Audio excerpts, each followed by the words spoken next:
Salut les organisateurs et bienvenue dans ce live numéro 101 de mon défi de 365 jours de live. J'espère que vous allez bien. On se retrouve ce soir pour vous dire quelque chose d'important. C'est la raison pour laquelle j'ai fait ces lives. C'est que moi-même j'ai suivi des lives en direct, enfin pas en direct, j'ai regardé des replays de live d'une personne qui m'inspirait.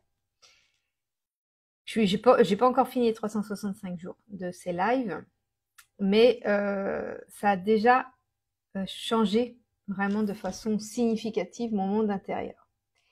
Et au-delà du fait que je voulais sortir de ma zone de confort en faisant ces lives, mon intention était surtout de vous permettre d'expérimenter l'évolution de votre monde intérieur. Et c'est pour ça que je vous partage tous les jours mes réflexions, ce que j'ai compris par rapport à la loi de l'attraction, ce que je traverse aussi, parce que c'est parfait pour personne, c'est imparfait pour tout le monde, parce que on est tous humains, on reste tous humains. Il n'y a pas de formule magique qui te dit que à partir de maintenant tu vas manifester absolument tout ce que tu veux. Il y a tout le temps un réajustement intérieur à faire. Et curieusement, ce réajustement intérieur à faire, on croit toujours le trouver à l'extérieur. Et c'est le défaut qu'on a, c'est un petit peu la mauvaise logique qu'on a, c'est de chercher à l'extérieur ce qui pourrait nous combler à l'intérieur. Alors qu'en fait, c'est justement en comblant... bonsoir Amandine. C'est justement en comblant notre monde intérieur que ça se répercute sur notre monde extérieur et pas du tout l'inverse. Et c'est ce que je cultive de plus en plus, et c'est pour ça que je rentre vraiment en conflit avec mes blessures, parce que mes blessures, elles me confortent dans le fait que je dois absolument faire, qu'il faut que je trouve des solutions à l'extérieur, plutôt que de me recentrer sur moi. Donc je m'oblige à me recentrer sur moi, et c'est ce que j'ai fait hier, et je te jure que le shift entre hier et aujourd'hui a été incroyable.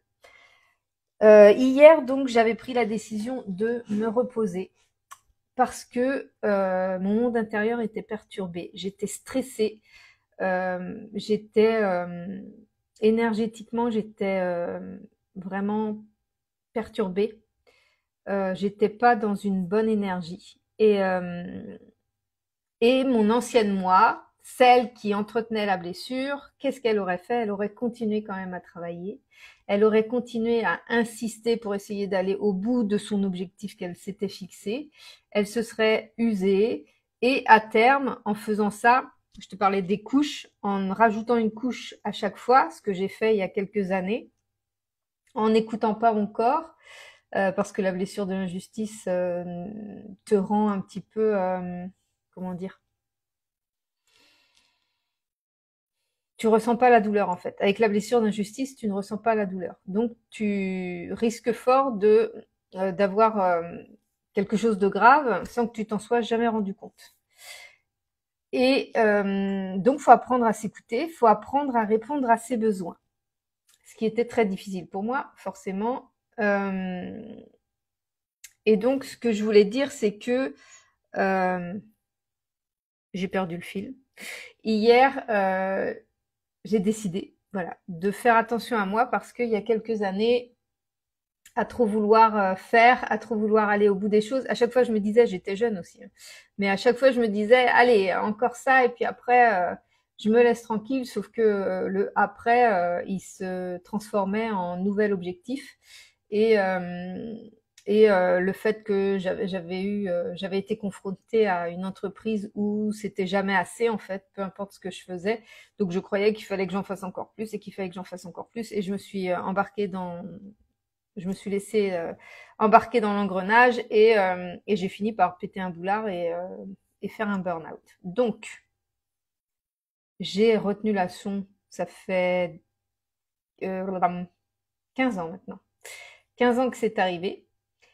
J'ai bien retenu la leçon et donc maintenant, même si je pensais vraiment que comme je faisais ce que j'aimais, je me disais bah ça m'arrivera plus jamais parce qu'en fait j'avais assimilé le fait que j'avais fait un burn-out parce que j'étais dans un environnement professionnel qui était trop exigeant, etc. Sauf que non, pas du tout. C'est mon monde intérieur qui était beaucoup trop exigeant avec moi-même. Et je m'en suis rendu compte là en voulant faire aussi. Sauf que bah, depuis, j'ai travaillé sur mes blessures, j'ai compris ce qu'étaient les blessures de l'âme.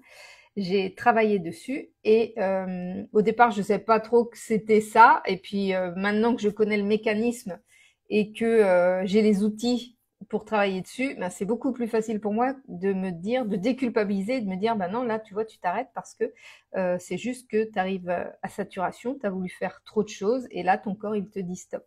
Donc hier, je me suis arrêtée, je me suis reposée. Et c'est ça le secret en fait.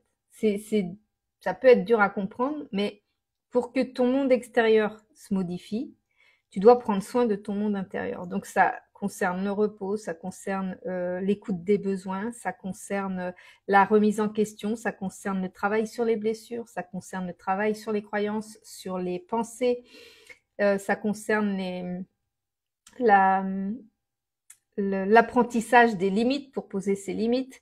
Il y a beaucoup de choses à voir et qui seront et que je vous transmettrai. Tout ce que j'ai appris, je vous le transmettrai au travers de tous mes accompagnements. Mais c'est en travaillant là-dessus, c'est en se concentrant sur son monde intérieur qu'en fait, ça se répercute sur ton monde extérieur. C'est-à-dire que quand tu prends soin de toi, quand tu réponds à tes besoins, quand tu te reposes quand tu es fatigué, quand tu écoutes ton corps et que tu réponds aux besoins de ton corps, que juste ça en fait, juste répondre. Si tu as besoin de décompresser, va t'amuser, va danser, va chanter.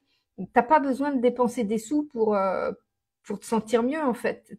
T'as juste besoin de faire quelque chose de différent et qui te correspond. Moi, je sais que j'adore aller marcher en nature, j'adore danser, j'adore chanter comme une folle. C'est des choses que je fais, notamment avec mes enfants, parce qu'ils sont assez, eux aussi, ils aiment bien écouter de la musique, tout ça, donc c'est plus facile de m'embarquer avec eux. Mais voilà, faire des choses en fait qui te font du bien. Et c'est en faisant des choses qui te font du bien, en répondant à tes propres besoins, que ça modifie ton monde extérieur. C'est-à-dire que comme tu vas prendre plus soin de toi, ben on va pas te solliciter de la même manière. C'est-à-dire que si avant tu répondais aux besoins des autres pour combler quelque chose qui te manque à l'intérieur, je pense notamment à la blessure d'abandon. La blessure d'abandon, tu as envie d'aider les autres parce que tu as besoin d'attention, tu as besoin de reconnaissance. Mais si toi, tu es capable de te donner de l'attention et de la reconnaissance, t'as plus besoin de le chercher à l'extérieur.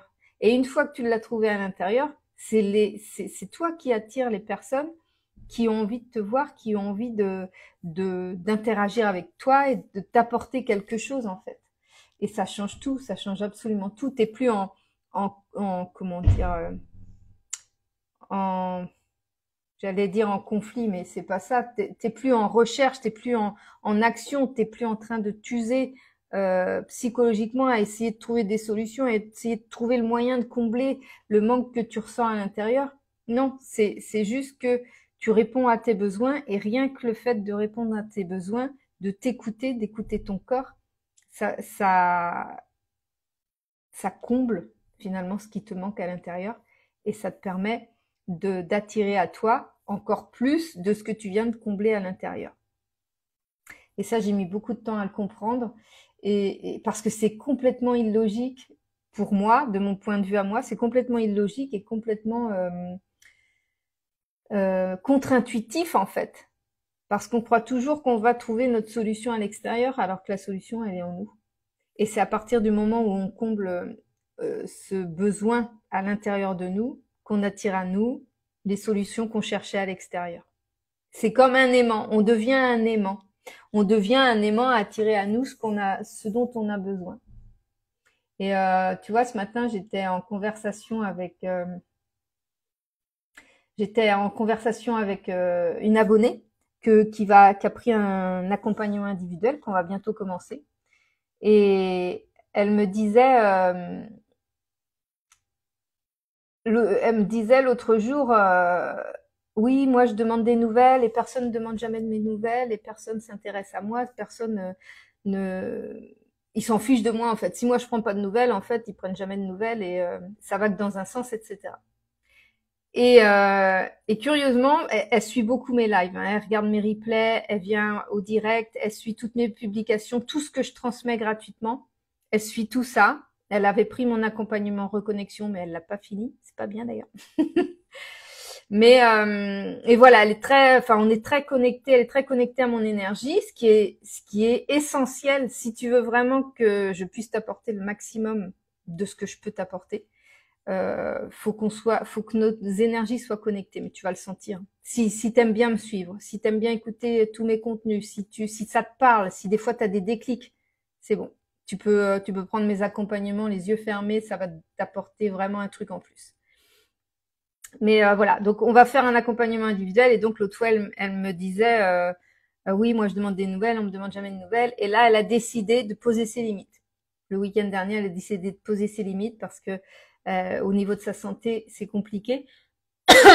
Et donc elle a décidé de poser ses limites. Et en posant ses limites, les gens sont venus à elle. Les gens sont venus lui demander des nouvelles et prendre soin d'elle finalement, prendre des nouvelles, etc. Tout ce qu'elle recherchait avant et qu'elle recherchait en allant chercher, en allant prendre des nouvelles, en espérant que les gens reviennent vers elle, ça fonctionnait pas. À partir du moment où elle a pris soin d'elle et qu'elle a posé ses limites, ce sont les gens, elle a attiré les gens qui avaient envie de connecter avec elle. Donc c'est magique, c'est incroyable. Et je lui dis, et elle me dit, on n'a pas encore commencé notre accompagnement. Je dis, mais en fait, tu suis tellement mes contenus que je pense qu'il y a une énergie qui se dégage. Je suis sûre, même c'est pas, je pense pas, c'est que je suis sûre.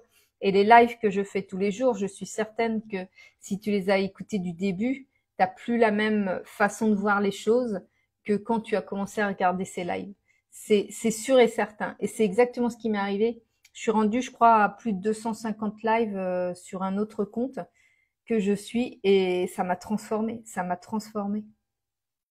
Et bon, maintenant, je fais partie d'un groupe, etc. Donc, j'apprends toujours et je lis beaucoup aussi. Enfin, bon, on apprend toute sa vie. Donc, mais c'est vrai que là, je suis à un stade de transition où je vais encore passer un nouveau palier.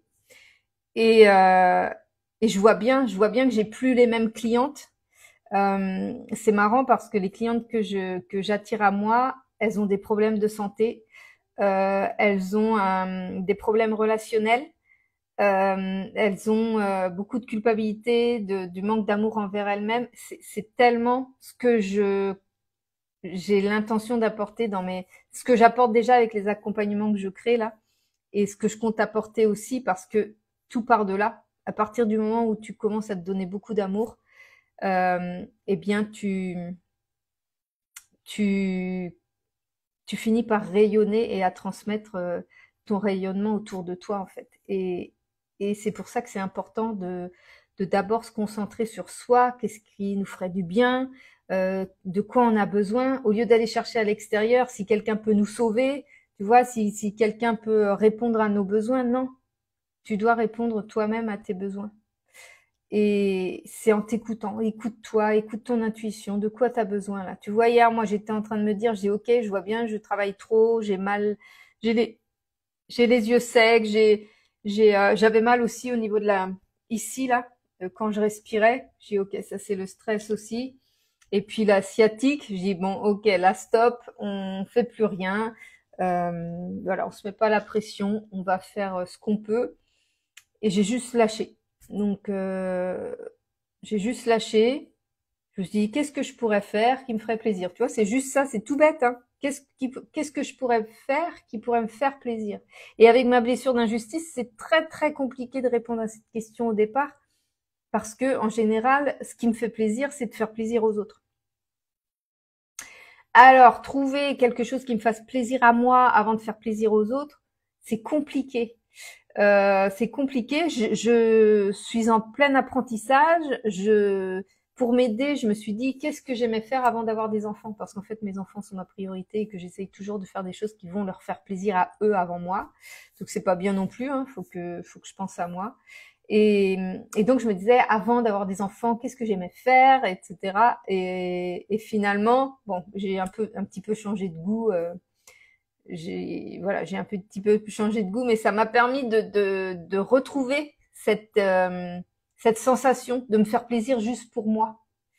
Et maintenant, je teste des trucs, j'oriente. Je sais que les balades toute seule en pleine nature, ça me fait énormément de bien. J'adore ça. Je sais que juste flâner, regarder le ciel dans mon lit de soleil dehors, ça me fait beaucoup de bien aussi. Les siestes me font énormément de bien. Donc voilà, je fais des petites choses toutes simples comme ça. Des fois, le rangement, j'adore ranger. Toujours la blessure de l'injustice. Mais ça me fait beaucoup de bien de ranger, donc je range. Et après, comment dire, ça fluidifie mes pensées, ça me permet de retrouver beaucoup plus de sérénité. Donc voilà, j'avais envie de te partager ça ce soir, de répondre à tes besoins avant d'essayer de trouver des solutions à l'extérieur. Réponds à tes besoins. Quand tu es comment dire, quand t'as le mental vraiment encombré, quand t'es en surcharge mentale, là, quand t'arrives plus à avancer, quand t'es perdu dans tes pensées, tu t'arrêtes et tu te demandes qu'est-ce qui pourrait me faire du bien. Imagine, je sais pas, t'es en retraite, enfin quelque chose, ou t'es en vacances, imagine quelque chose où tu sais que t'as pas d'impératif, t'as rien à faire, t'as pas de date butoir, t'as rien. Qu'est-ce que tu ferais? Qu'est-ce qui te ferait du bien? Qu'est-ce qui te ferait plaisir? Ça peut être un bon bain, tu vois, que j'ai toujours pas pris le bain que je m'étais promise de prendre. J'ai toujours pas pris le bain. Je me l'autorise pas. Donc quand je vais réussir à le faire, je te le dirai, c'est sûr. Ce serait une nouvelle victoire. Wouhou! Mais voilà, on a tous des paliers différents. On est tous différents, on a tous des paliers différents. Et en fait, ce que je te partage et ce que je t'aide à faire, c'est de trouver ton palier suivant et voilà, et de juste le passer, de te sentir beaucoup mieux. J'ai un accompagnement qui vient de se terminer et la personne, elle m'a laissé un message tellement gentil et ça m'a fait vraiment très très plaisir et je me dis que voilà, c'est ma mission, c'est ça, c'est de montrer aux personnes qui le veulent, qui connectent à mon énergie, que c'est possible d'avoir une vie beaucoup plus douce que ce qu'on veut bien nous faire croire et que on peut vraiment être heureux, même si bien sûr la vie n'est pas toute lisse et qu'il y a toujours des montagnes à franchir et des ravins à traverser, mais on peut gérer de façon beaucoup plus douce tous ces aléas en se connectant à soi-même et en prenant soin de soi. Voilà, c'est ce que je voulais te partager ce soir. J'espère que ça va pouvoir t'inspirer. J'espère que tu vas continuer à regarder ces lives parce que d'ici le 365e jour, je pense que déjà à l'intérieur de moi, ça va changer. Donc, je vais forcément transmettre de l'énergie qui changera quelque chose à l'intérieur de toi aussi. Voilà, je te souhaite une bonne soirée. Bonne soirée Amandine, merci d'avoir été là, merci pour tes cœurs, ça me fait trop plaisir. Et puis je te dis Amandine, bonne soirée, bonne nuit. Je vous dis à demain pour le prochain live. Salut!